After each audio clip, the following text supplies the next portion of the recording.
winter. A tough time for some birds to find food. Record snowfall along the banks gives deep cover for animals like the vole.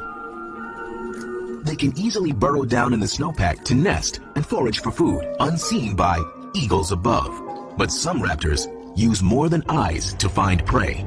At almost 160 feet away, this great gray owl may seem an unlikely threat. But if he listens carefully, he may actually hear the pitter-patter of little feet, no matter how deep the snow.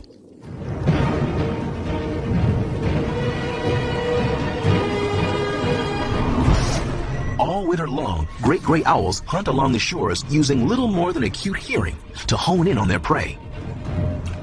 Their unique feathers muffle flapping, so they fly in total silence. More stealth than a stealth bomber.